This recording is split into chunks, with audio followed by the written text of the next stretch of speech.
মেরে ফেলে আমরা পানিতে ফেলে দিলে মনে হয় রেজবির গুণকীর্তন বন্ধ হয়ে যাবে। না, রেজবির গুণকীর্তন বন্ধ হবে না, চলছে, চলবে কিয়ামত পর্যন্ত। আরে বাবা, এক রেজবি বিশ্বই চমকে দেখা দিছে, ঠিক না ঠিক বলে? আপনারা দেখেন আওলাদে গ্রামে বসে আছেন, ওনাদের দিকে তাকাইলে আমার রাসূল বলে, আরে তারে তো আল্লাহ বলি, যাদের দিকে তাকাইলে আমার কবরের কথা বড় হয়ে যা, হাসরের কথা বড় হয়ে যা, রাসূলের কথা বড় হয়ে যা। আরে আর হযরত বলেছিল তেরে নশরে পাক মে है বাচ্চা বাচ্চা নৌকা, নবী গো আপনি নো, আপনার আওলাদে গ্রামে নো, আপনার নূরের জাহান বানাইছে। আরে বাবা, রেজবি বাবা যেমন শানদার, আমার আওলাদে গ্রামের শানদার।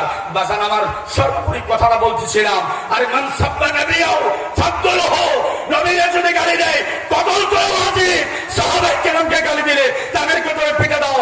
আজকে আমার বাবা শেরে গাজী, শেরে মিল্লাত, মহিউল সুন্নাহ, মহিউল বিদা আল্লামা রেজবি মাওলা বলেছেন আমি মুআবিয়া সাহাবী। আরে রেজবি বাবা যেটা বলেছে এটাই তো আমাদের জন্য ফরজ। আজকে আমাদের দরবারে কালো টুপি লাগাইয়া কি বলে জানেন? সালাম দেওয়া সুন্নত, সালাম বাদ দিয়ে কি বলে? জয় গুরু। কি গুরু, কি গুরু? রেজবি মাওলাকে শিক্ষা দেয় নাই বাবা।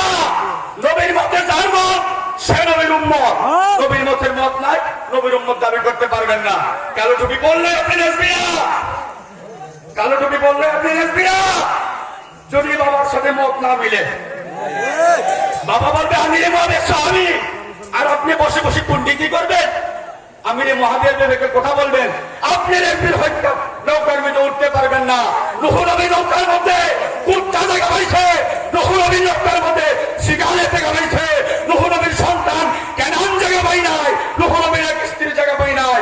বাবা রে, আহলে বাইতের নৌকাটা আমার সদর বাবা বলছিল আখিরাতে রাষ্ট্র নবী নৌকা সাজাইয়া উম্মতদেরকে নিবে তিনি উঠাইয়া রেজবি বলার নৌকার মধ্যে উঠতে গেলে রেজবি বলাকে পূর্ণাঙ্গ মানতে হবে, আওলাদদেরকে পূর্ণাঙ্গ মানতে হবে।